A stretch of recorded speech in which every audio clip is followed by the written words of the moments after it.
Bonjour à tous et bienvenue sur Elric Studio Jeux de plateau. C'est avec un plaisir particulier que je vous retrouve aujourd'hui pour une vidéo consacrée à Tricerion, la légende de l'illusion, un jeu de Richard Hamann et Victor Peter de chez Mindclash Games, donc un jeu premium, et apporté en français par Super Meeple. Alors, la vidéo que je vous propose aujourd'hui est particulière puisqu'elle intégrera le plateau ainsi que les couches de gameplay apportées par l'Académie de Dalgard, ce qui est assez peu fréquemment montré en vidéo. En général, les youtubeurs qui utilisent cette extension se bornent à utiliser l'automa qui est proposé dans cette extension et qui est indispensable pour tout joueur soloiste, hein, évidemment. Donc attention, hein, vous ne pouvez pas dissocier le jeu de base de cette extension si vous jouez solo à Tricerion. Néanmoins, moi j'y ajoute l'Académie de Dalgard parce que je lui trouve une esthétique particulièrement attrayante et aussi un intérêt en termes de gameplay. Cette vidéo sera découpée en plusieurs épisodes qui vont nous permettre de suivre de manière confortable et fluide les différentes manches d'une partie de Tricerion qui se veut assez longue, puisque elle est composée de 7 manches. Par conséquent, ce premier épisode sera dédié à la mise en place, mais rapidement balayé, des éléments du jeu de base. Une mise en place peut-être plus ciblée sur le matériel de l'académie, hormis l'automa hein, qui fait partie pour moi du jeu de base quand on joue en solo. Et ensuite, je vous proposerai la première manche. Ce qui nous amènera à la fin de cette première vidéo et j'enchaînerai avec une vidéo par manche, donc par semaine. On verra qu'une partie de Tricerion thématiquement dure 7 semaines, le temps d'un concours entre différents magiciens et illusionnistes qui s'affrontent pour prendre la suite de, du boss en fait hein, que nous allons rencontrer. Cela étant, Académie de Dalgard change un petit peu la thématique et les objectifs de la partie, ce que nous découvrirons lors de la mise en place. J'ai déjà sorti le plateau central qui représente la ville de Magoria, donc qui est la capitale de l'illusionnisme, dans laquelle nous allons évoluer pour effectuer les différentes actions. J'ai également sorti les nombreuses cartes qui composent les sorts, celles qui composent les améliorations, alors je ne sais plus leur nom, les cartes affectation, voilà, on verra de quoi il s'agit pour ceux qui ne sont pas familiers du jeu.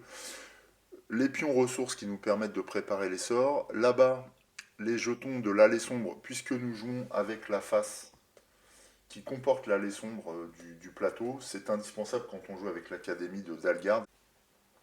J'ai également sorti les premiers éléments de jeu, notamment les bloqueurs nécessaires quand on joue en solo.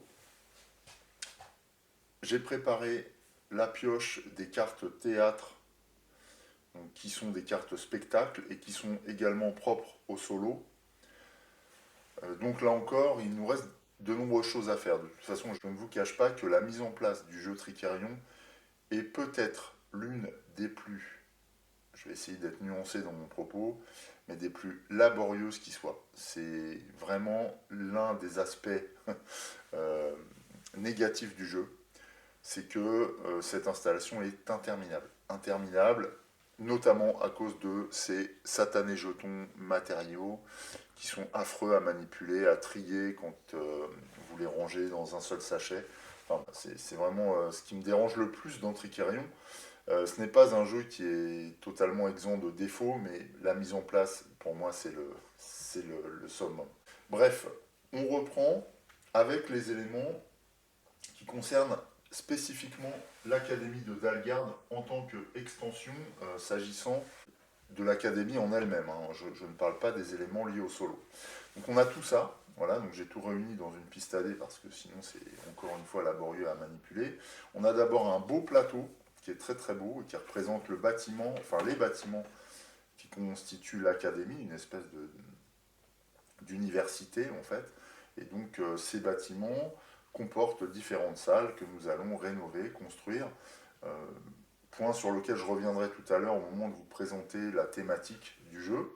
Alors, l'installation de ce plateau, nécessite une interruption dans la mise en place du jeu de base, puisqu'elle vient s'insérer, puisque cette partie vient s'insérer à côté du plateau central et nécessite un espace dédié. Donc là encore, un deuxième aspect qui est particulier à Tricarion, c'est qu'il faut énormément de place. Vous allez voir que ce jeu est spatiovore, mais à un point qui est, même pour moi, qui ne suis pas, vous me connaissez maintenant, qui ne suis pas un râleur permanent pour tout et pour rien, là je dois dire qu'on est à la limite du supportable avec Tricarion, il faut bien le reconnaître. En plus de ce plateau qui est très beau par ailleurs, eh bien nous avons de nombreux éléments supplémentaires à manipuler. Alors on aura une aide de jeu supplémentaire qui vient compléter l'aide de jeu qu'on a déjà. Donc on a 2 aides de jeu chacun. Ensuite, l'extension Académie apporte des tuiles qui sont des tuiles de salle. Alors il y a 2 types de salles dont je ne me souviens plus le nom d'ailleurs. Il y a les salles de classe qui sont représentées par, voilà, c'est écrit dessus, salle de classe, et il y a les salles d'entraînement qui sont représentées par la cage. Ces salles viennent en 3 niveaux. Niveau 1, niveau 16 en orange ici, et niveau 36 en rouge, donc qui correspondent au niveau de prestige qu'on va acquérir en faisant évoluer notre pion de suivi de prestige au niveau du théâtre. Donc toutes ces tuiles-là vont être triées, encore une fois laborieusement, par niveau et par type. Donc on se retrouve avec 6 piles pour les salles de classe et pour les salles d'entraînement. Donc là encore, il faut trouver un lieu d'entreposage de tout ça, ce qui n'est pas facile. Vous allez voir qu'on est vraiment après très très serré quant à l'espace disponible pour jouer. Quand on joue en solo, nous allons disposer les 4 tuiles fermées apportées par l'extension au nord de l'académie, ici, ce qui va nous permettre de bloquer 4 salles pour l'instant. Nous allons ensuite placer les marqueurs de salles ouvertes sur le compteur de manches, ici. Donc les marqueurs de salles ouvertes permettent d'ouvrir les salles à certains moments du jeu.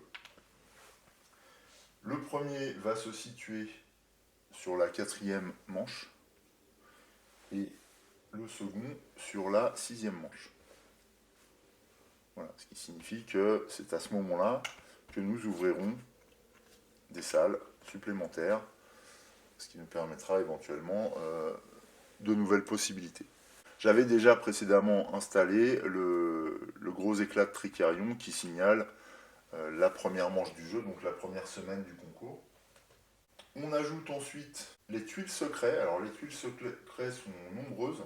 Ce sont des petites tuiles étroites, assez difficiles là encore à manipuler et à mélanger, qui viennent s'insérer en haut du plateau dans une réserve, je crois. Je ne dis pas de bêtises. Ah non, même pas. Voilà, on les met en pile au-dessus du plateau. Donc là, j'ai 2 paquets pour faciliter la manipulation, là encore. Hop, voilà. Donc notre pile de secrets est ainsi formée. Ce sont les secrets de magicien, bien sûr. Donc on verra l'aspect des faces verso quand on en aura besoin. En attendant, on en révèle 2 que l'on place ici, au nord de la ville, et ces secrets-là vont être accessibles à travers une action particulière que l'on voit symbolisée ici par ces icônes et sur lesquelles on reviendra pendant la partie. Les emplacements d'action qu'apporte l'Académie d'Algarde sont très proches dans leur structuration et dans leur iconographie de ce qu'on a dans Magoria. Donc c'est assez pratique parce qu'il n'y a pas de temps d'adaptation en fait. Pour le joueur, on comprend tout de suite de quoi il s'agit.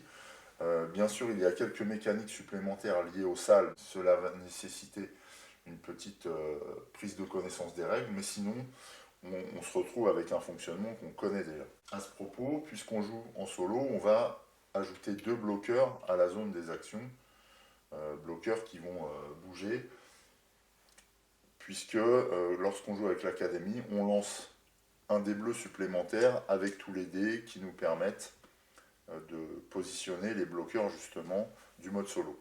À propos de suppléments, nous avons aussi des cartes d'affectation spéciale dédiées à l'Académie qui viennent s'implanter à côté des autres cartes que l'on a déjà dans le jeu de base, là, qui sont en bas du plateau. La différence, c'est que la plupart des cartes, que ce soit celles du théâtre, de l'atelier, du centre-ville en général, ou du marché, sont à piocher face cachée. Celles de l'Académie sont récupérables, sachant qu'elles sont disposées face visible. Donc on sait à quoi s'attendre quand on va chercher une carte de l'Académie. Ça, c'est une petite spécificité de ce mini-deck là de cartes. Que nous reste-t-il à mettre en place? Eh bien, je vérifie parce que je n'ai pas encore bien intégré cette extension. Ah oui, nous avons en dernière étape les nouvelles prophéties apportées par l'extension qui vont venir s'ajouter à l'ensemble des prophéties de l'allée sombre. Donc ça, je vais les mélanger hors caméra, et puis on procédera au tirage au moment de démarrer la partie, tout simplement. Voilà, donc encore une fois, quand on joue avec l'Académie d'Algard, on joue systématiquement avec l'allée sombre, ce qui ajoute encore une couche de mécanique, ce qui complexifie aussi le jeu parce que l'allée sombre représente des événements qui modifient les règles de la manche. Donc c'est un petit peu particulier. Moi, c'est un aspect que j'aime beaucoup parce que ça amène un renouveau qui n'est pas prévisible par les joueurs, mais sur lequel on pourra agir grâce à cette roue ici, là, qui représente plutôt une boule de cristal d'ailleurs, si on regarde l'illustration, et aspect sur lequel on reviendra bien entendu. Voilà pour les apports de l'Académie d'Algard. Ce que je vais faire maintenant, puisque j'ai pu déterminer la place restante pour l'automa et mon plateau joueur, je vais mettre en place les éléments nécessaires et il ne nous restera plus qu'à prendre connaissance du petit paragraphe qui présente la thématique contextuelle de l'Académie de Dalgard et puis de nous lancer dans la première semaine du concours qui devra nous conduire à peut-être une victoire, ou en tout cas à beaucoup de satisfaction, je l'espère, quand nous serons en mesure de proposer au public des spectacles. Voilà, allez, on y va pour cette étape suivante. Je vous propose de terminer ensemble la mise en place par des éléments à piocher, à tirer au sort. Donc là, par exemple, sur le plateau de l'héritier, il s'agit de sélectionner au hasard un sort que l'on va préparer pour lui. Alors pour ça, il faut prendre des sorts de son école de magie, donc qui correspond à tout ce qui est mentalisme, et retirer le sort pour lequel il n'est nécessaire que d'utiliser un seul type de matériau. Donc on va enlever télépathie. Et on mélange les 3 sorts restants de niveau 1, puisque pour pouvoir préparer un sort, il faut avoir atteint un niveau de prestige égal ou supérieur. Ok, allez, on va prendre celui-ci. Une fois que le sort est sélectionné, on le pose sur le plateau et on récupère un exemplaire de chaque matériau correspondant que l'on vient placer dans la liste de course de l'héritier. Donc là, il y a une colombe, un animal, une corde, et je pense que c'est du tissu. Alors ça, j'ai toujours du mal à reconnaître les matériaux. Ça doit être du tissu ou du bois, j'en sais rien. Enfin bon, on va prendre ce qui correspond, en tout cas. Voilà. Là, on est bien. À partir du moment où on a sélectionné le tour, eh bien, on le prépare. C'est automatique lorsque l'héritier récupère un tour. Donc, on pose le pic dessus et on lui place sur lui un tour préparé, enfin un jeton de tour préparé équivalent au nombre qui apparaît sur la carte. Donc là, c'est 2. Le tour est automatiquement préparé en posant 2 jetons de tour préparé justement sur le sort, puisque celui-ci comportait deux petits crans. Une fois que cet aspect est terminé, on manipulera le matériel correspondant à l'héritier au moment du début de la première manche. Tant qu'on est sur les plateaux joueurs, en ce qui nous concerne, on a sélectionné d'abord, comme dans toute partie, un spécialiste. Moi j'ai sélectionné la manager qui nous permet de disposer de deux emplacements matériaux supplémentaires qui ont la capacité de doubler le nombre de matériaux qu'on vient poser dessus. De manière très classique, pour toute partie, que ce soit en multijoueur ou en solo, on sélectionne un premier tour de magie. Donc là j'avais choisi le piano vivant. Une fois que j'ai choisi ce tour, eh bien, j'ai pu acheter pour une valeur de 2 pièces des matériaux. Alors donc j'ai pris 2 matériaux de niveau 1 à hauteur d'une unité par matériau. Mais comme en tant que spécialiste, j'ai choisi la manageuse, eh bien, je pouvais acquérir des matériaux pour 2 pièces supplémentaires, pour une valeur de 2 pièces supplémentaires. Donc j'ai acquis la colombe qui vaut 2, ce qui m'a permis à ce moment-là de disposer de tous les matériaux nécessaires à la préparation du piano vivant. Dans ce cas-là, la règle précise que nous pouvons, comme l'a fait l'héritier par exemple, préparer directement le tour ainsi sélectionné. Alors ce qui est bien, c'est que gratuitement, je peux poser 3 jetons de tours préparés sur la carte du piano vivant. Donc ça c'est un vrai apport qui n'aurait pas été permis si je n'avais pas sélectionné la manageuse. Par ailleurs, dans la mesure où on joue avec l'Académie de Dalgarde, on ajoute au plateau joueur le protégé. Donc le protégé est une plaque spécialiste spécifique supplémentaire. On récupère son jeton qu'on pose directement sur le plateau, ce qui signifie qu'on a un petit peu plus d'action possible dès le démarrage de la partie, ce qui diffère d'une partie ordinaire. On verra aussi que l'apprenti arrive avec 2 jetons d'apprenti, et que l'autre particularité, c'est que le jeton là, flanqué d'un point d'action peut être retourné pour se transformer en un jeton 2 points d'action, et nous verrons que ce nombre d'actions va évoluer au fur et à mesure de la partie et dans certaines conditions qu'on étudiera un petit peu plus tard, mais je ne vais pas expliquer toutes les règles maintenant, ce serait trop lourd. Au niveau du plateau de l'académie, il n'y a rien tellement de plus à faire si ce n'est que de révéler 2 tuiles secrets pour compléter les 2 emplacements qui sont en haut du plateau. Alors, premièrement, on va révéler un premier secret qu'on va mettre sur un des emplacements et un deuxième secret qu'on va mettre sur le deuxième emplacement. Pour récupérer ces secrets, on pourra faire apprendre un secret qui coûte 2 points d'action. Pour renouveler l'offre de secrets alors qu'on en a déjà récupéré ou que l'héritier en a récupéré, eh bien on fera cette action-là qui coûte 1 point d'action, qui signifie chercher un secret, je crois, quelque chose comme ça. Sur le plateau de l'académie, c'est tout ce qu'il y a à faire de manière supplémentaire. Plateau central maintenant.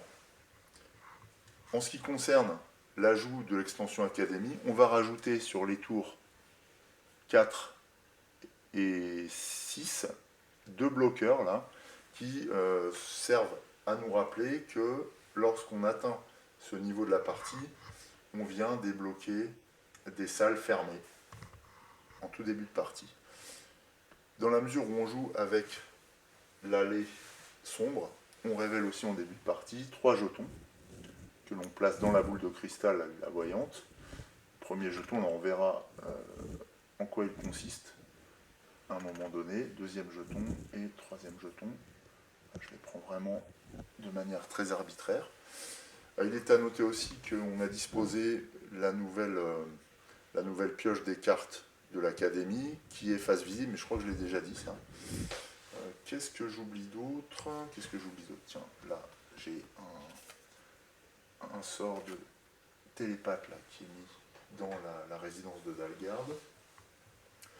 Et je crois qu'on est bon à ce niveau-là. Autre particularité lorsqu'on joue avec l'académie, c'est que chaque joueur démarre avec 3 points de prestige au lieu de 5. Comme c'est spécifié là. Là, on décale un petit peu les jetons au démarrage, parce qu'on va être amené à gagner d'autres points de prestige plus rapidement. Je crois que j'ai fait le tour. Ce qui va nous permettre de démarrer maintenant la première semaine. L'extension de l'académie nous apporte une nouvelle aide de jeu, au dos de laquelle un ordre du tour mis à jour est proposé, ce qui est drôlement pratique parce que ça nous permet de ne rien oublier. On verra notamment que, à cause de l'académie, eh bien, il y a une nouvelle phase qui s'intercale entre la phase de spectacle et la phase de fin de tour, qui s'appelle la phase classe, plus quelques sous-phases de fin de tour qui viennent s'intercaler là encore. Donc d'avoir cette petite aide de jeu, ça évite d'en oublier la moitié ou de commettre quelques misplays qui peuvent être handicapants à un moment donné, quoi. Voilà, je crois que j'ai fait le tour cette fois. On va réellement pouvoir démarrer la première semaine. Ah oui, ce que je voulais faire avant, c'était vous lire le petit texte thématique qui nous situe un petit peu l'action dans le cadre de l'extension. C'est toujours sympathique d'avoir une approche thématique en fait d'un jeu. Alors, introduction. Après le concours spectaculaire du Grand Dalgarde pour la pierre de Tricarion, la ville de Magoria est entrée dans une nouvelle âge d'or.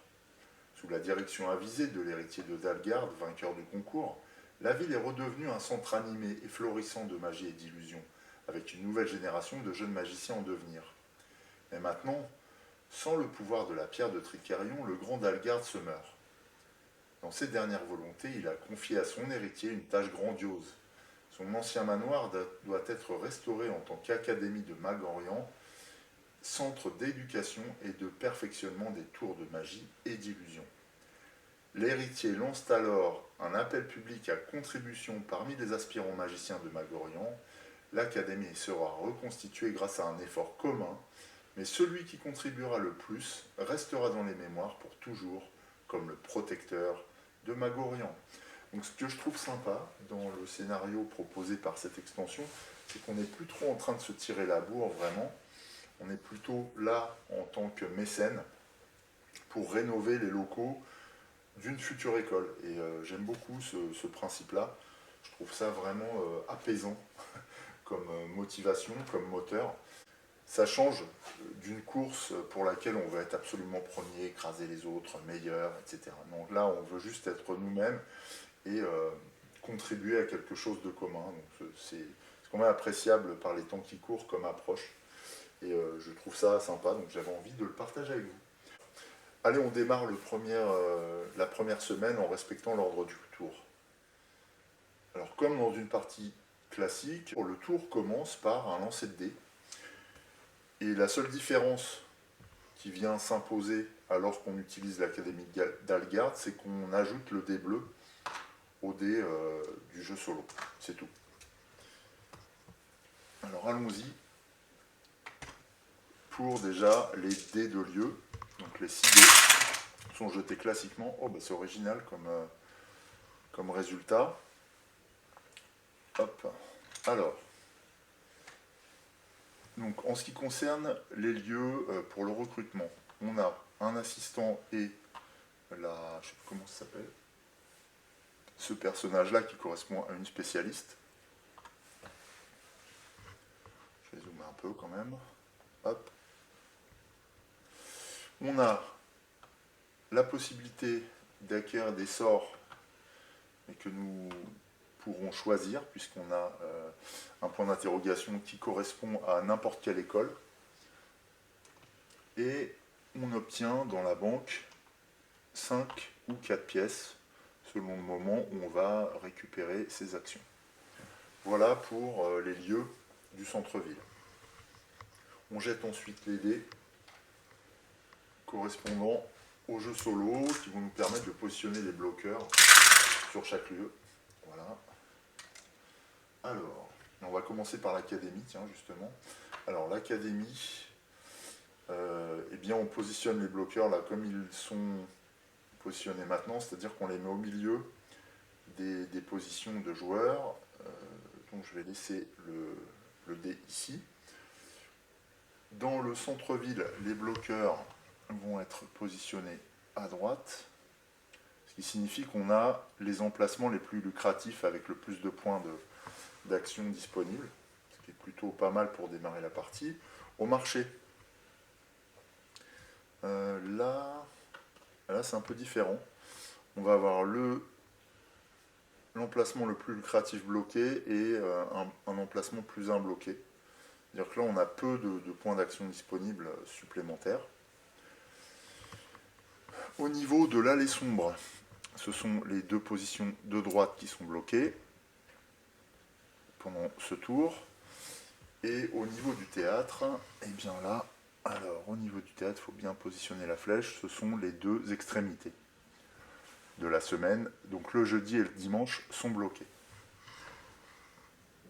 Voilà pour les jets de dés de départ. On est bien. Ensuite, on continue. On doit définir l'ordre d'initiative. Alors, à une partie en solo, le joueur humain est toujours le premier joueur. Nous jouerons en jaune. Donc, je mets notre pion de joueur d'initiative sur la première position. En solo, on doit disposer le pion du second joueur sur la troisième position. C'est systématique, ce qui permet de réduire le coût de la publicité. Après avoir défini l'ordre d'initiative, eh bien c'est le moment de décider de faire de la publicité. Alors l'héritier fera toujours de la publicité systématiquement sans payer. Alors nous allons jouer contre Yoruba, l'omniscient. Voilà, donc c'est un mentaliste qui ne va pas se priver de faire de la pub. Et quant à nous, eh bien, alors qu'on dispose de 12 pièces en début de partie, parce qu'on joue avec l'Académie de Dalgarde, hein, sinon en jeu sans l'Académie on dispose de 10 pièces, eh bien j'en dépense une, ce qui correspond au coût de publicité lorsqu'on est premier joueur, et quand je pose mon affichette, je gagne 2 points de prestige. D'ailleurs c'est le cas aussi pour Yoruba, ce qui signifie que là on revient à 5, tous les deux. Donc là on gagne d'entrée de jeu quelques points de prestige. Ouais, c'est bien ça. C'était la phase de publicité. Ensuite, on passe maintenant à la phase d'affectation. Alors, la phase d'affectation est particulière au jeu solo. On commence par le joueur humain, c'est-à-dire que là, on va utiliser les cartes d'affectation pour indiquer quelle action, quel lieu va visiter un de nos ouvriers. Ici, j'ai le magicien qui dispose en tant que magicien de 3 points d'action. Ici, j'ai le protégé pour l'instant qui dispose d'1 point d'action. Et là, la manageuse qui dispose de 2 points d'action. Donc je vais les affecter à des lieux en posant les cartes d'affectation en face de leur personnage. Alors j'ai une idée précise de ce que je veux faire avec le magicien puisqu'on est premier joueur. Donc lui, je vais l'envoyer dans le centre-ville. Donc je mets la carte du centre-ville face à lui. Par rapport au protégé, je vais l'envoyer à l'académie. Donc c'est cette carte bleue là. Et la manageuse va aller au marché pour récupérer du matériel afin de préparer des tours, puisque j'envisage d'acheter un nouveau tour. Les autres cartes ne seront pas utilisées. Une fois que notre phase d'affectation a été effectuée, donc là j'avais réfléchi un petit peu avant, hein, c'est pour ça que ça va vite, sinon c'est une phase à laquelle il faut se consacrer un petit peu en matière de réflexion, parce que les enjeux sont conséquents. Et notre tour d'action va être alternatif, c'est-à-dire que nous allons poser un personnage dans un lieu, puis l'héritier va poser un personnage dans un lieu, et ainsi de suite. Ce qui signifie que certains lieux pourront être bloqués, notamment quand les positions les plus lucratives se font rares. Donc certaines positions très lucratives dans des lieux pourront être bloquées par l'intervention d'un membre de l'équipe de l'héritier. Alors comment fait-on pour lui attribuer, comme pour nous, des cartes d'affectation? Eh bien, nous allons utiliser le paquet que nous avons préparé. Alors je ne vous ai pas montré comment je préparais ce paquet, mais tout est expliqué dans la règle du jeu solo. J'ai simplement constitué la pioche pour gagner un peu de temps. Donc celle-ci est constituée de 7 cartes. Il y a toute une procédure à suivre. Mais bon, je vous en ai fait l'économie. Faites-moi confiance. De toute manière, ça reste une préparation qui se fait de manière aléatoire. C'est-à-dire qu'on a un paquet de 9 cartes et on va sélectionner cette carte sans regarder ce qu'il y a. Alors comment lui attribuer les cartes? Eh bien c'est simple, on va révéler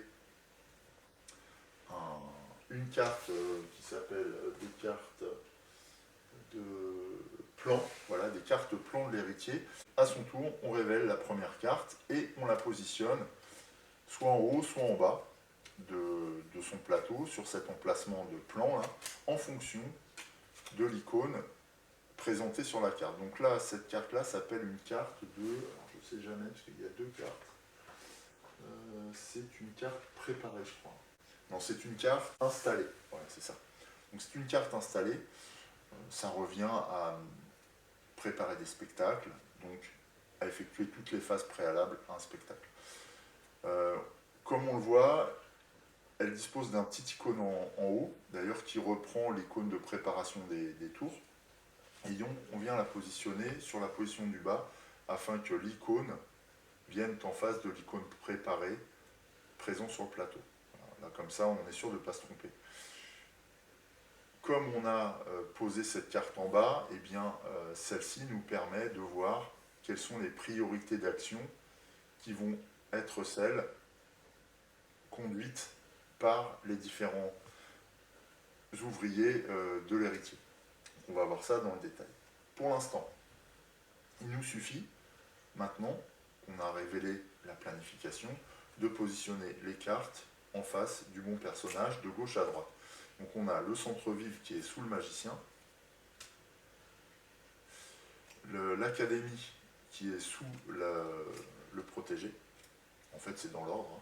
Ensuite le centre-ville qui est sous le troisième personnage, donc là c'est le spécialiste. Et là, le rouge c'est une carte théâtre, dans lequel il enverra son apprenti. Voilà pour la programmation des actions de l'équipe de l'héritier. Voilà ce que compte faire Yoruba. Après la phase d'affectation, on va passer à la phase de placement des personnages. Donc finalement, on pourrait l'appeler phase d'action. C'est là où on va envoyer un de nos personnages dans un des lieux pour effectuer une action de lieu, tout simplement. Donc là, on rentre après dans le fonctionnement très classique du jeu. On va voir simplement plus en détail quelles sont les actions proposées par l'académie, puisque c'est tout l'intérêt de cette vidéo, c'est de vous proposer une partie avec cette composante de l'extension. Donc on y va. Alors, en solo, le joueur humain est toujours premier, comme l'indique la piste d'initiative. Donc c'est à nous de jouer. Et de fait, on ne va pas hésiter. Mais attention, ce qu'on va faire, c'est qu'on va regarder un petit peu ce que compte faire notre adversaire. Pourquoi? Parce que lui a une façon de jouer qui va consister à observer les lieux contestés. Alors, je m'explique sur cette notion parce qu'elle est toujours un petit peu difficile à appréhender. Un lieu contesté, c'est un lieu où nous avons programmé l'envoi d'un de nos ouvriers et pour lequel notre adversaire a programmé l'envoi d'un ouvrier. Par exemple, nous avons envisagé d'envoyer notre magicien en centre-ville et lui a envisagé d'envoyer son spécialiste du centre-ville. Donc, si jamais je joue une carte et que mon magicien n'a pas été envoyé au premier tour, c'est-à-dire que le lieu n'est toujours pas occupé, mais que j'envisage toujours d'y aller, eh bien, l'héritier, enfin pas l'héritier, notre adversaire va considérer que, puisque j'ai la potentialité d'y aller, eh bien, il va considérer que le lieu est contesté. Donc, il y a des chances que celui-ci s'y précipite. Il s'y précipitera en fonction de la priorité donnée sur le plateau de jeu. Donc là, effectivement, hein, si je n'y vais pas, c'est le premier lieu où il ira. On regarde son ordre de priorité de gauche à droite. Donc là, dans la priorité, si le lieu est contesté, il ira en centre-ville, puis à l'académie, puis au théâtre, puis au marché. Donc ça va forcément conditionner nos choix d'action et l'ordre dans lequel on va effectuer ces actions. Puisqu'il n'hésitera pas à aller dans le centre-ville. Puisque là, l'emplacement a une importance en matière de nombre de points d'action, eh bien je vais, comme première action, envoyer mon magicien au centre-ville. Donc je prends mon jeton magicien et je le pose sur le premier emplacement. Ce qui va me permettre de gagner. Donc puisque c'est le magicien, il a 3 points d'action. Je l'ai mis sur l'emplacement de gauche qui me rapporte 2 points d'action. Ça me donne 5 points d'action. J'aimerais beaucoup, pour ce premier tour, aller chercher un sort, ce qui coûte 3 points d'action, et des pièces, ce qui coûte également 3 points d'action. Or, j'en ai que 5.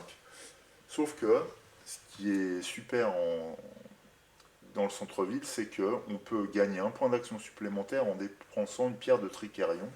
Et ça tombe bien, puisqu'en début de partie, on dispose d'une pierre de Tricérion. Donc je vais la dépenser, alors je vais la mettre là, pour que ce soit visuel. Ce qui va me permettre de disposer de 6 points d'action en début de partie. Par conséquent, je vais pouvoir dépenser autant de points d'action que j'en dispose pour faire les actions que je souhaite autant de fois que je veux. Et je vais surtout faire 2 actions qui coûtent 3 points d'action chacune, c'est-à-dire que je vais déjà aller acheter un sort. Première action qui me coûte 3 sur mes 6.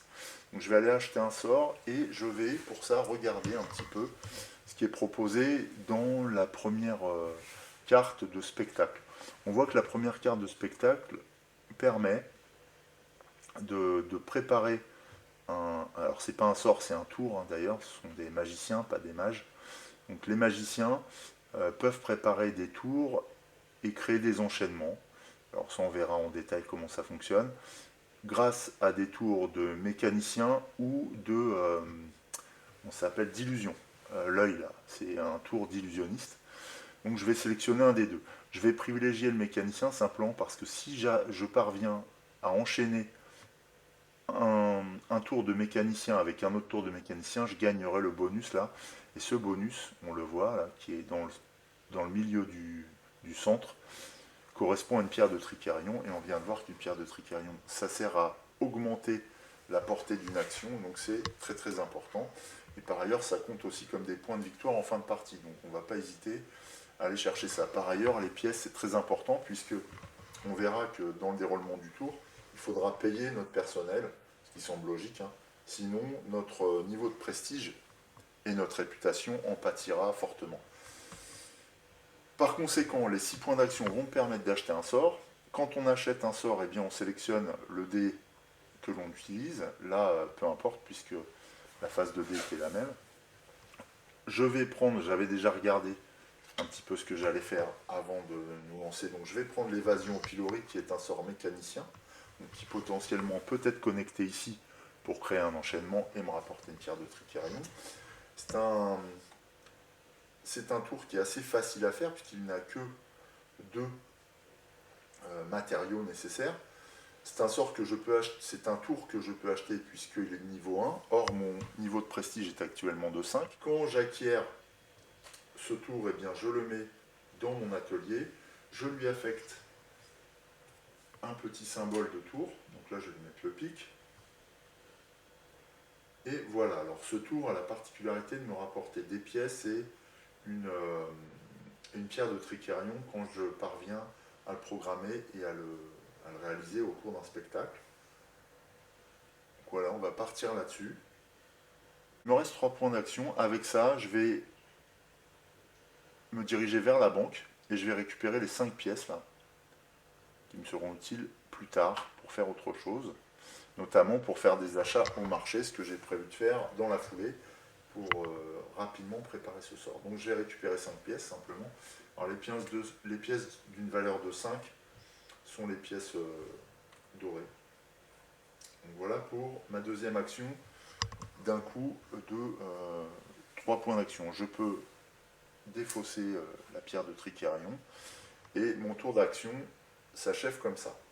C'est maintenant à notre adversaire, à Yaruba.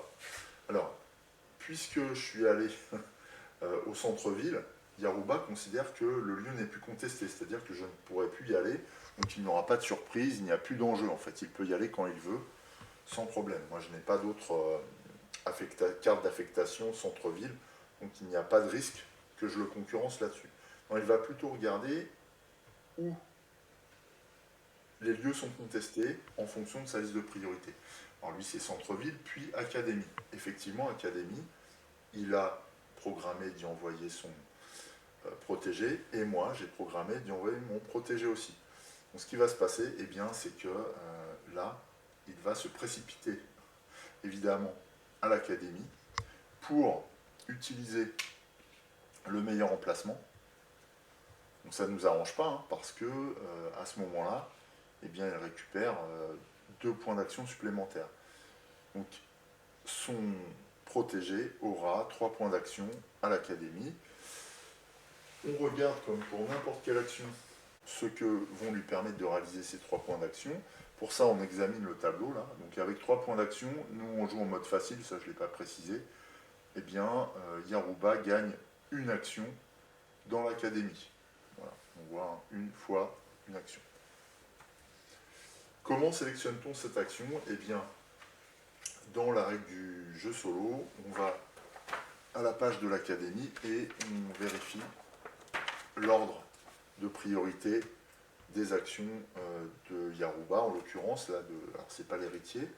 Voilà, donc si l'héritier possède moins de 2 secrets, prenez-en un, jouez à pile ou face pour savoir lequel vous prenez, tout simplement. En l'occurrence, Yaruba, alors d'ailleurs, je ne vous l'ai pas dit, mais je joue avec la face du plateau héritier, version académie. Hein. C'est une face spécifique qui comporte justement des emplacements pour les secrets. Donc il ne possède aucun secret en début de partie.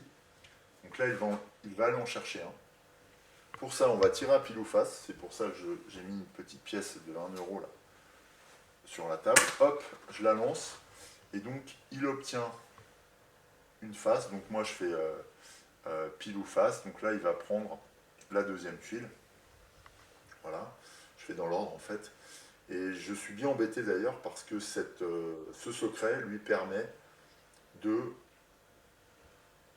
ne pas payer son protégé à chaque tour. C'est-à-dire que normalement, à la fin de chaque tour de jeu, on doit payer le protégé. Alors il est où? Alors quand il est de niveau 1, il est à 0, mais quand il a un secret, il coûte 1. Quand il a 2 secrets, il coûte 2, et quand il a 3 secrets, il coûte 2.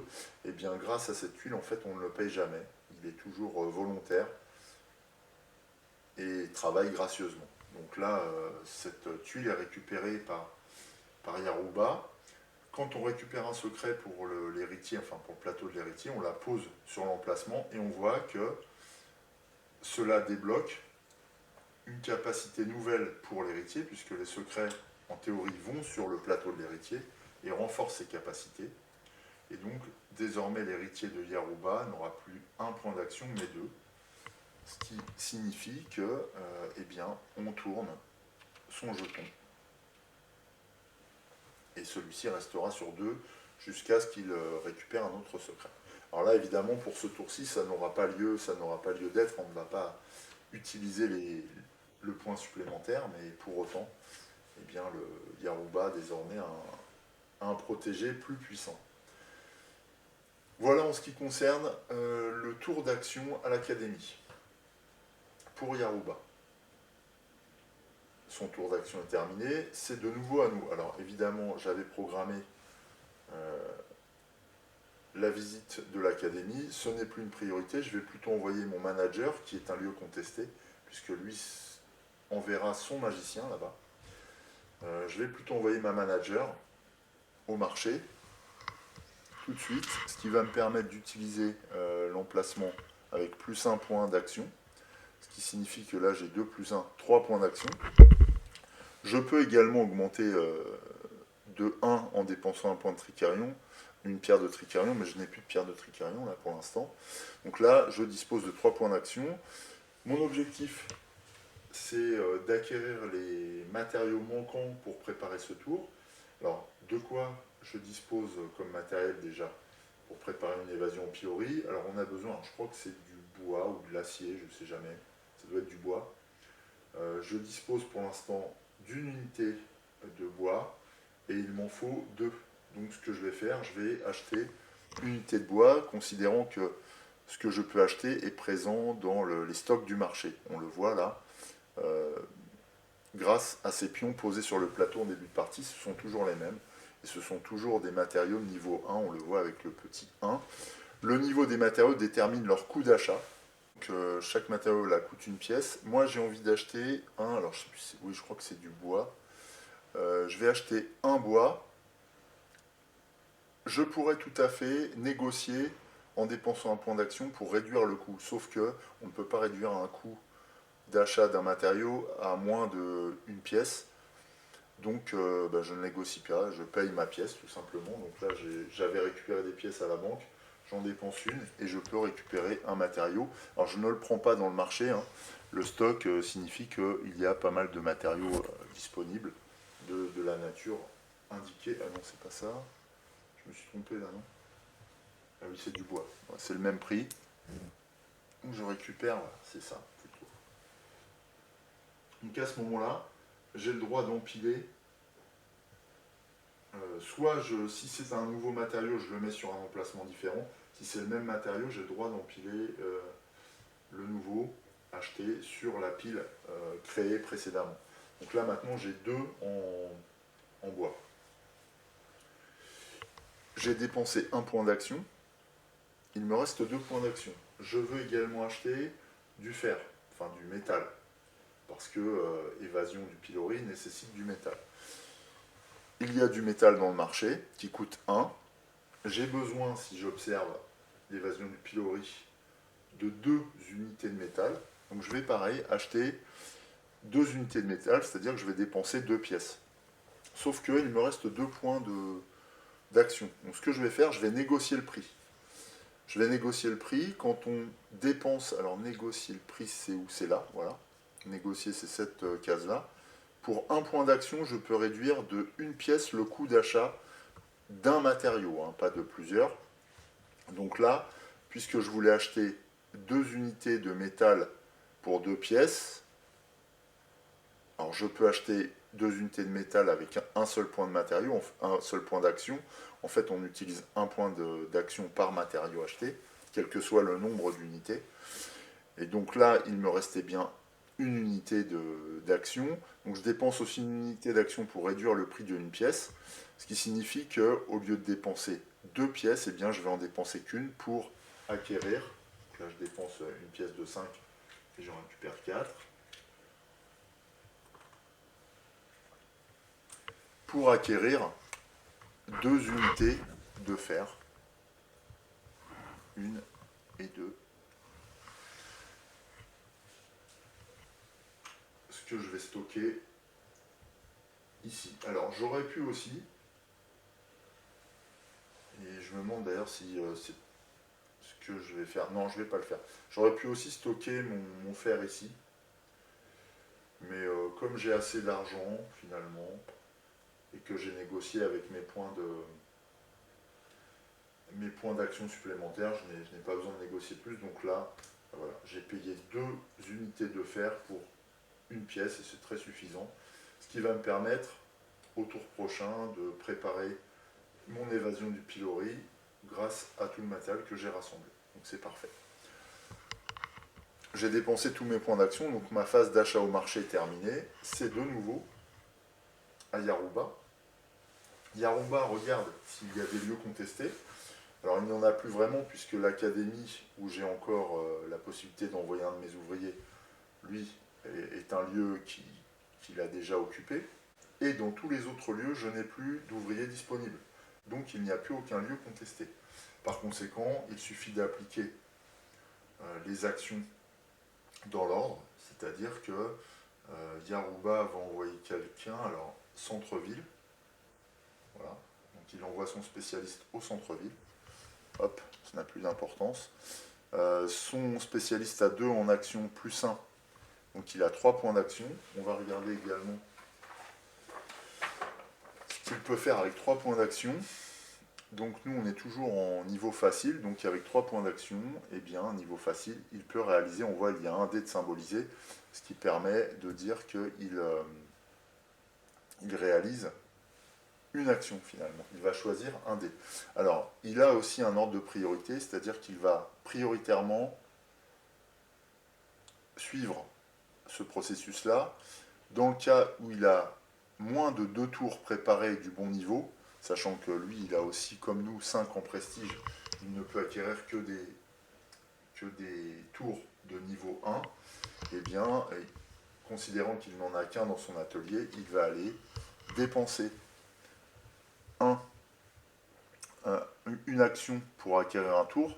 Comme c'est un point d'interrogation, eh bien Yaruba ne cherche pas à comprendre, il récupère un tour dans son école de magie.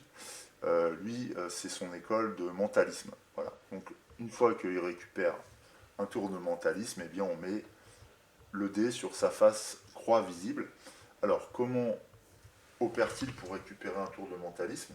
Eh bien on récupère tous les tours de niveau 1, 1, 2, 3, parce qu'il en a déjà un, donc il y a 4 tours par niveau en général.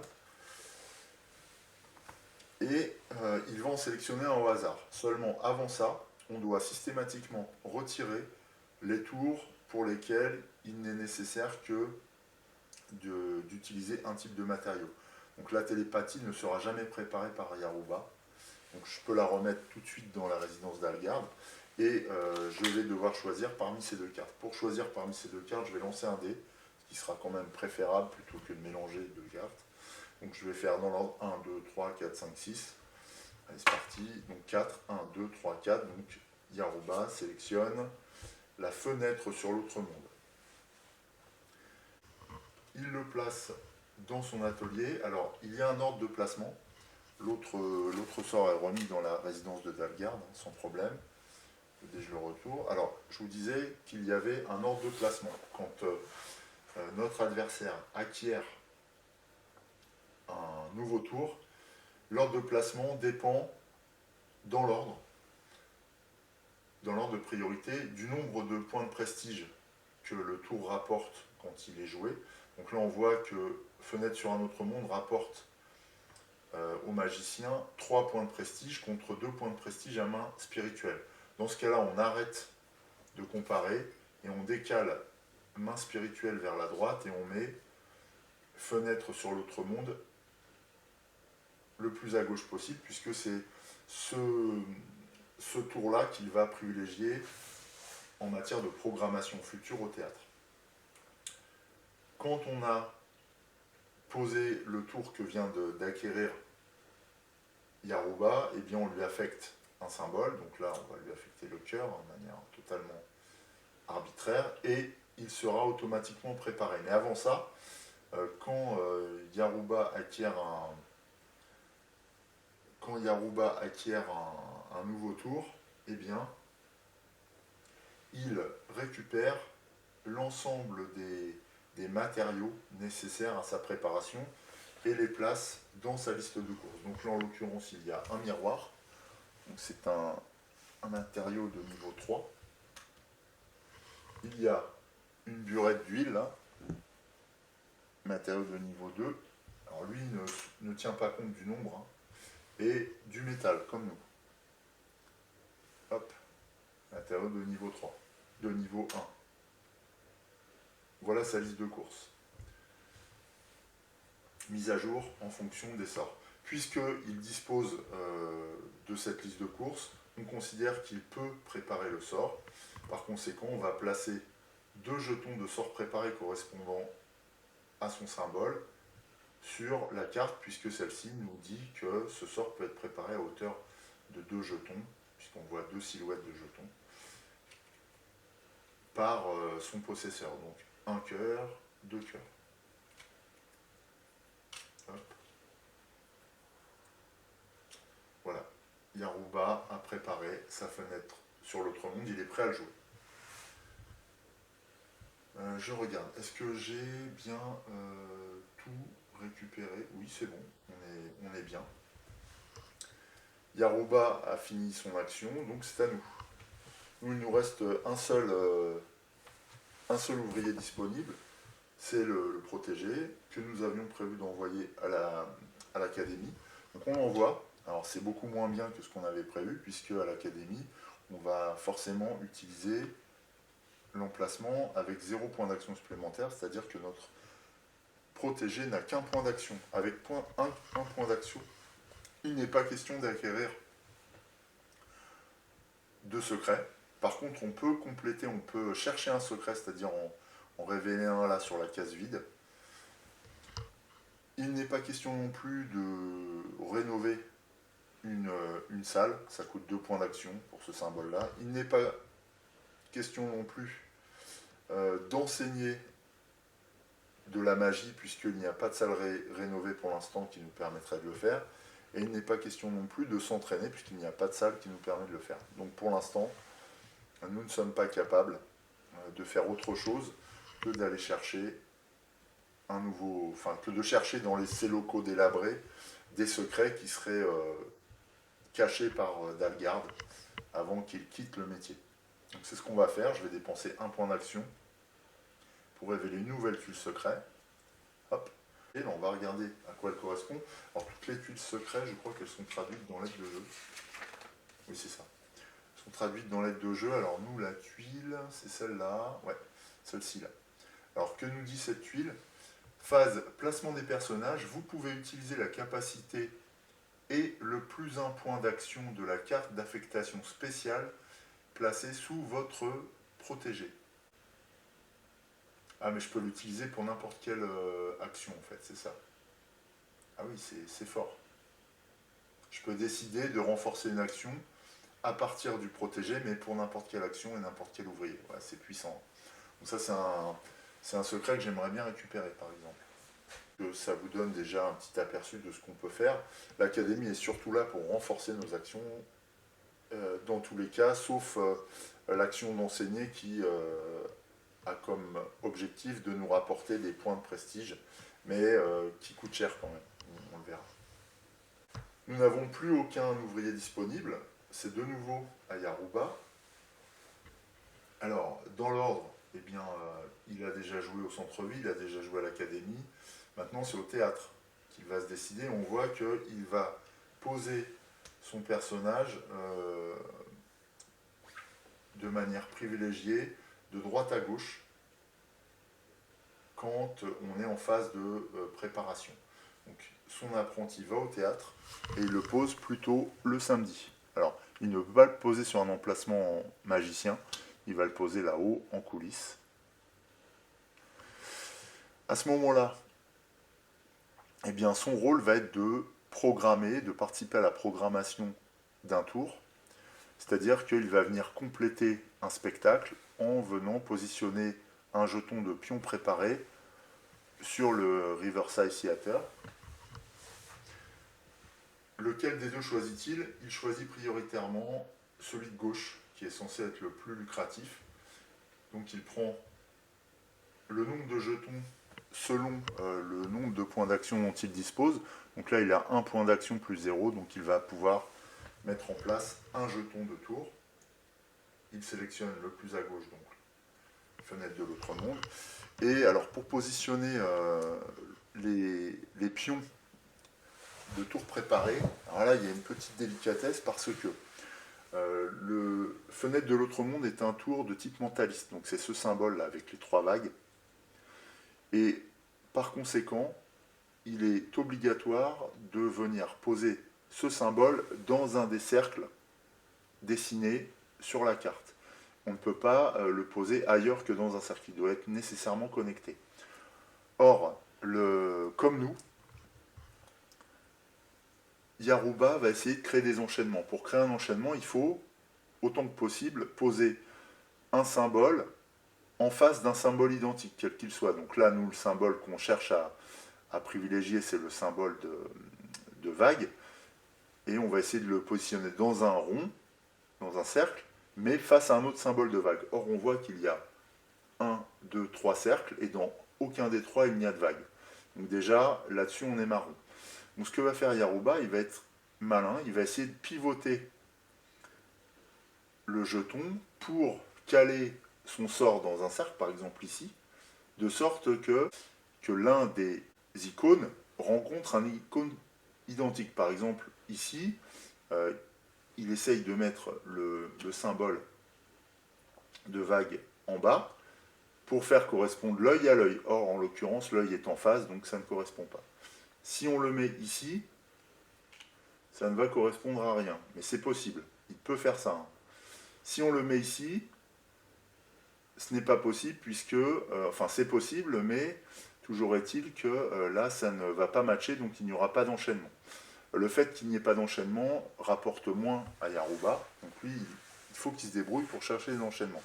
Or, dans le cas présent, il est impossible pour Yaruba de créer un enchaînement, puisqu'il doit impérativement positionner ce symbole dans un cercle, donc quelle que soit la position, ça ne fonctionnera pas, il ne pourra pas privilégier d'enchaînement. Dans ce cas-là, eh bien, Yaruba va poser son jeton de gauche à droite et de haut en bas en fonction des emplacements libres. Donc là, ce qui signifie que Yaruba programme son sort sans proposer d'enchaînement logique et cohérent. Il sera obligé de faire un petit intermède avant de lancer son tour. Et bien sûr, ce sera moins prestigieux, ça ne lui apportera pas autant que s'il avait créé d'enchaînement. Nous, on aura la même préoccupation, hein, c'est de provoquer des enchaînements pour gagner davantage de bonus et de prestige notamment, grâce à un spectacle bien construit. Mais là, en l'occurrence, bon, on débute. En même temps, le Riverside Theater n'est pas un théâtre très prestigieux, semble-t-il. Donc bon, c'est pas grave, ça va passer comme ça, mais ce sera moins lucratif pour Yaruba, c'est certain. Son action de programmation est finie, puisque son apprenti ne disposait que d'un point d'action. Nous n'avons plus d'ouvrier, donc c'est toujours à lui. Il va envoyer cette fois son magicien tranquillement au marché pour faire quelques emplettes. Donc là, son magicien dispose de 3 points d'action. Comme pour nous, le magicien va acquérir des matériaux, mais il va procéder un petit peu différemment, c'est-à-dire qu'il va acquérir des matériaux dont il aurait besoin et qui ne figurent pas vraiment dans les stocks ou dans sa liste de courses, parce que lui, il a accès à beaucoup de choses, il a beaucoup de connaissances. Donc comment se passe cette étape? Eh bien, on regarde d'abord sa liste de courses et on la compare au stock du marché actuel. Là, en l'occurrence, il y a 2 éléments présents dans la liste de courses de Yaruba qui sont présents qui sont présents dans le marché. Donc ce qu'on fait, c'est qu'on défausse les 2 éléments de la liste de courses présents dans la liste de Yaruba. Ça, c'est gratuit. Une fois que la liste de courses est nettoyée, eh bien, Yaruba va dépenser ses points d'action. Alors, comment les dépense-t-il? Eh bien, il dépense 1 point d'action pour commander le matériel dont il a besoin pour la prochaine étape de marché. Donc pour cela, eh bien, il procède au hasard, c'est-à-dire qu'on va récupérer un des matériaux là pour un point d'action. Alors on va acheter un dé, et puis on verra. Donc 1, 2, 3, 4, on va procéder dans l'ordre. Et 5, 6, on poursuivra dans l'ordre du tour. Voilà, 5, 6. Donc 1, 2, 3, 4, 5, 6. Donc là, Yaruba va commander le miroir. Quand Yaruba commande un miroir, eh bien on met le miroir dans la zone de commande. Pareil, il y a une procédure puisque en fait on doit poser la commande, le matériau commandé, dans le premier emplacement disponible dans la zone de commande, de gauche à droite et de haut en bas. Donc là, vu qu'il y a 4 emplacements disponibles, on le met en haut à gauche. Cet élément est commandé, donc ça c'est bon. Il lui reste 2 points d'action. Donc on regarde encore, cet élément est commandé. Eh bien, il va procéder encore de la même façon à une commande. Donc on jette le dé. 1, 2, 3, 4. Donc là, il va commander la colombe pour un autre point d'action. Donc de haut en bas et de gauche à droite. Donc de haut en bas, la colombe vient ici. Ensuite, donc ça c'est commandé aussi. Il lui reste un point d'action. On rejette le dé. 4. 1, 2, 3, 4. Donc là, il va commander la burette.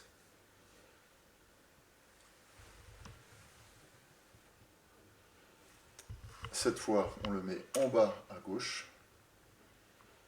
Ce qui signifie qu'au prochain tour, eh bien, ces éléments vont prendre la place de ceux qui sont même en droit dans la zone de stock, dans le marché. Donc on voit que du coup, le Yaruba va influencer le marché et du coup va peut-être aussi soit nous aider, soit nous handicaper en fonction de ce qu'on cherche à récupérer pour préparer nos sorts. Là, en l'occurrence, c'est pas trop grave parce que notre nouveau sort, Évasion du pilori, est prêt et on a le matériel pour préparer Piano Vivant. Par contre, ça va peut-être conditionner nos futurs achats de sorts. Ça, c'est sûr. Alors, dans le cas où on aurait d'autres points d'action, mais que toute la liste aurait été commandée, eh bien Yaruba arrête son tour, et puis voilà, tant pis pour les points d'action restants. Sinon, s'il y a plus de commandes à réaliser que de points d'action, s'il a vécu un seul point d'action, par exemple, il n'aurait commandé qu'un matériau. Voilà comment ça se déroule. C'est donc la fin du tour d'action, que ce soit pour Yaruba ou pour nous, puisqu'il n'y a plus aucun ouvrier sur nos plateaux respectifs. Donc on passe à la phase suivante, qui est la phase spectacle. Pour qu'une phase de spectacle se déroule, eh bien, il faudrait qu'il y ait un magicien sur scène, ce qui nous permettrait de lancer des sorts et un spectacle devant un spectateur. Voilà. En l'occurrence, là, ce n'est pas le cas, il n'y a aucun magicien au théâtre. Donc on passe cette phase-là. On passe à la phase suivante, qui est une phase spécifique à l'extension, puisqu'on est dans la phase classe. C'est-à-dire que là, on part enseigner, mais pour cela implique qu'on ait déjà rénové les salles de classe et qu'un de nos magiciens ou un de nos ouvriers fasse cours. Là, en l'occurrence, il n'y a pas de cours, donc on passe aussi cette phase. On passe directement donc à la phase de fin de tour. Première étape de la phase de fin de tour, et c'est sans doute l'une des plus stressantes pour notre magicien, c'est de payer le salaire. Alors, notre magicien ne reçoit pas, c'est lui qui paye, hein, c'est lui le chef, le patron, donc lui il ne paie rien. On doit payer 0 à notre protégé puisque celui-ci est un stagiaire pour le moment, il n'est pas du tout compétent, il ne connaît pas de secret, il n'apporte rien de plus, il est plutôt accueilli à titre gracieux et travaille à titre gracieux. Par contre, on doit payer 2 pièces pour le salaire de notre manageuse, donc on dépense ces 2 pièces, c'est pourquoi j'avais été à la banque précédemment. C'était pour quand même rester à l'aise au niveau financier et pas trop me soucier dans les premiers tours de cet aspect des ressources. Une fois que tous les salaires ont été payés, moi je n'ai pas d'autres ouvriers à payer, donc c'est bon. Yaruba ne paye pas les salaires, on considère qu'il a toujours ce qu'il faut. Dans le cas où il aurait stocké des pièces, il y aurait une petite manip, mais que je vous présenterai le moment voulu. Ensuite, on poursuit. La deuxième étape de cette phase de fin de tour, c'est de récupérer les personnages, c'est-à-dire que chaque personnage regagne son plateau d'origine et son emplacement d'origine, tout simplement. En ce qui concerne le protégé de Yaruba, bien sûr, on le laisse sur la face qui présente son niveau de compétences actuelles en fonction du nombre de secrets. Donc là, maintenant, il a 2 points d'action au lieu de 1. Les autres ouvriers sont posés sur le remplacement. Et il avait un apprenti qui est au théâtre, là-bas, voilà. Ensuite, récupérer les ouvriers, c'est fait. Déplacer le marqueur de contour. Alors le marqueur de contour, c'est cette grosse pierre de Tricérion qui atteint la 2e semaine. Ensuite, récupérer les affiches. Okay. Yaruba, comme nous, récupérons nos petites affiches pour cette première semaine. On va voir si on fait de la publicité au prochain tour.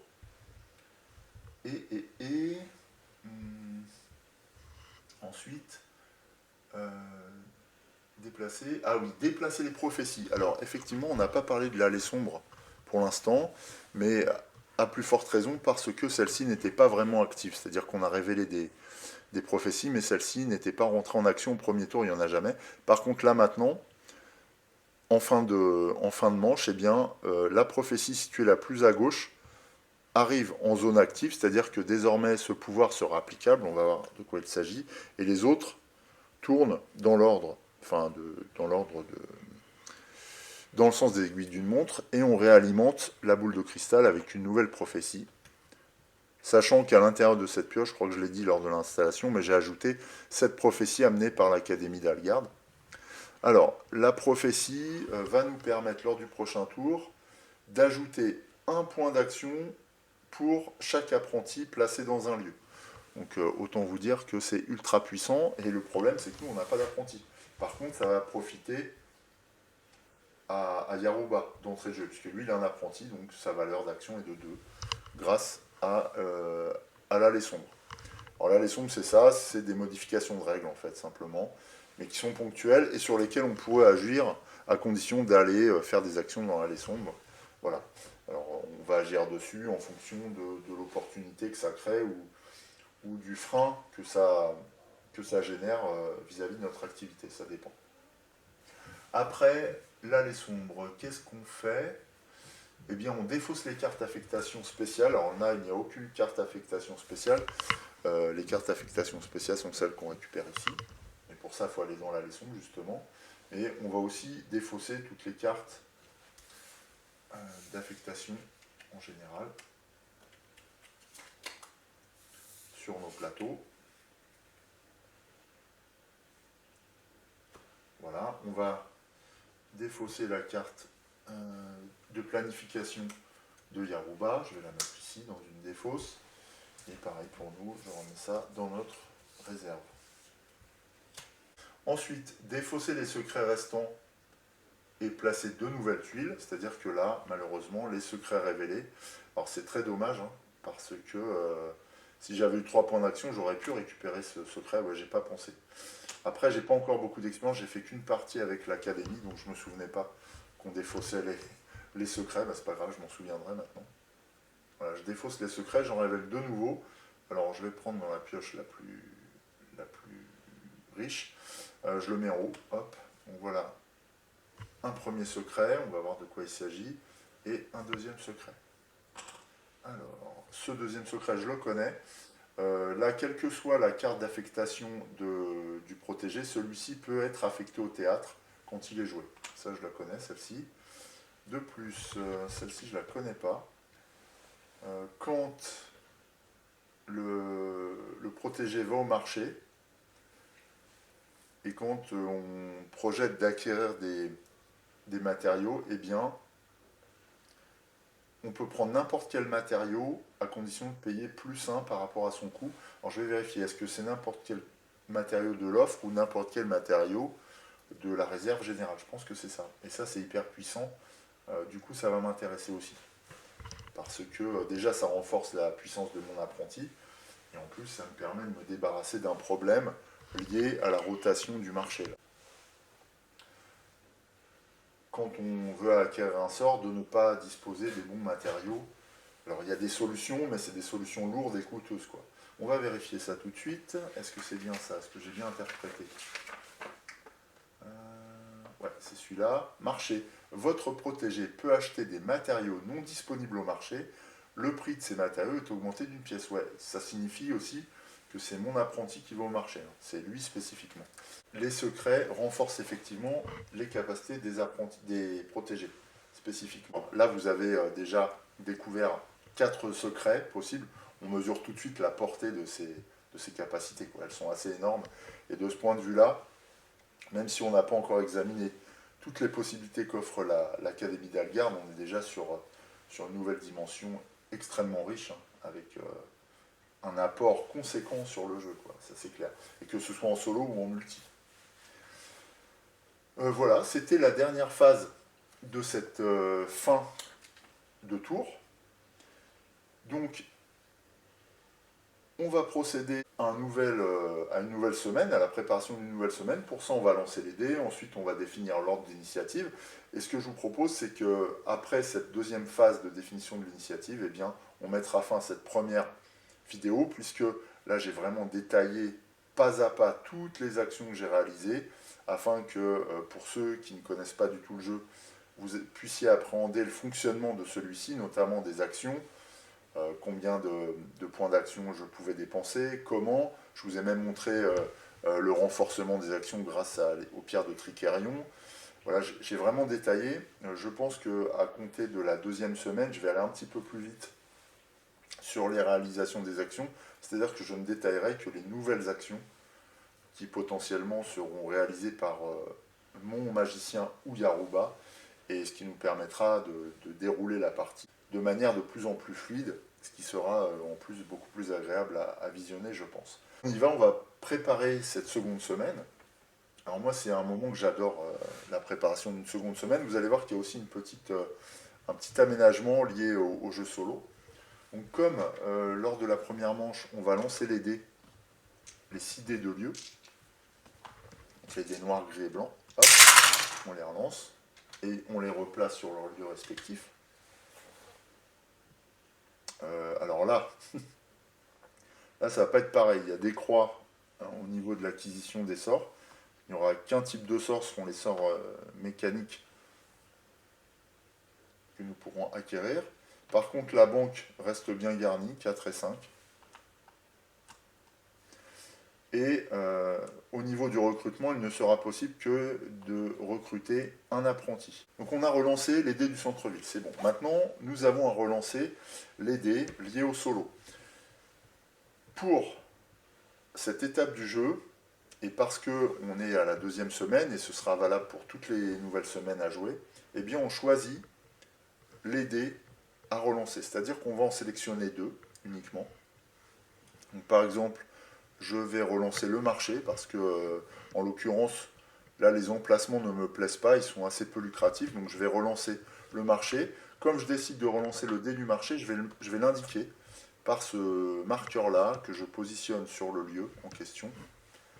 Voilà, donc je vais relancer le dé orange. Et est-ce que je relance l'académie ou l'allée sombre? L'allée sombre, ce qui est bien, c'est qu'on a 2 emplacements lucratifs. Pareil pour le centre-ville.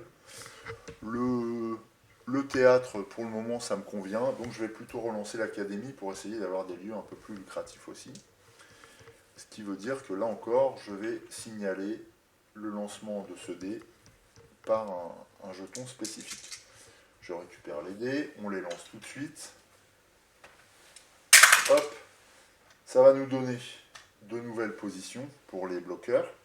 Donc là, la différence, c'est que je viens poser le dé sur le jeton qui m'indique que j'ai relancé ce dé ce tour. Je bouge les bloqueurs, bah là, là en l'occurrence, c'est la même chose. Les bloqueurs restent au même endroit. Et pour le marché... Ah, le marché, ça change. Donc là, cette fois, les bloqueurs se décalent, ce qui veut dire que les 2 emplacements seront équivalents. Donc ça, c'est plutôt pas mal.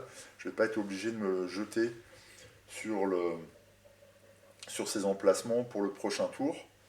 Je ne vais pas non plus me précipiter sur les emplacements du centre-ville, puisque j'ai des pièces. Ah si, je vais me précipiter parce que je voudrais un apprenti. Je ne voudrais pas qu'il le récupère, parce que là, ça ferait mal. Ouais, donc je vais me précipiter ici sur le centre-ville.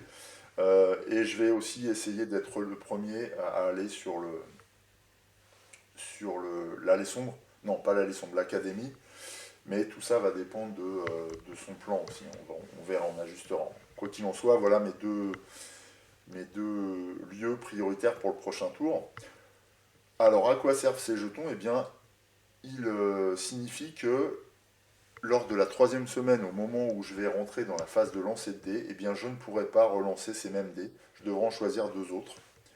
Et ainsi, les bloqueurs vont changer de place en circulant comme ça de lieu en lieu, mais en limitant les possibilités qu'on a à chaque tour, puisque on ne peut pas relancer à chaque nouvelle semaine toujours les mêmes dés si ça ne nous arrange pas. On devra composer avec une forme d'obligation au niveau des emplacements des lieux bloqués précédemment, quoi. Donc ça, c'est comme ça. Et j'aime bien ce fonctionnement parce que ça permet aussi que tous les lieux évoluent tout le temps pendant toute la partie. Et ensuite, on définit l'ordre d'initiative. Alors là, on est à égalité, donc l'ordre d'initiative ne va pas changer. Sinon, l'ordre d'initiative, en fait, sera modifié en fonction de celui qui est le plus haut dans la piste de prestige. Plus on est avancé dans la piste de prestige, moins on est prioritaire. C'est-à-dire que celui qui est en retard sera le premier à choisir s'il veut ou non faire de la publicité, et ça lui coûtera moins cher que celui qui est le plus avancé. ce qui est un moyen aussi de lisser un petit peu les écarts pour maintenir une tension tout au long de la partie entre les joueurs, ce qui est là encore une bonne chose, et le jeu pour ça est extrêmement bien pensé.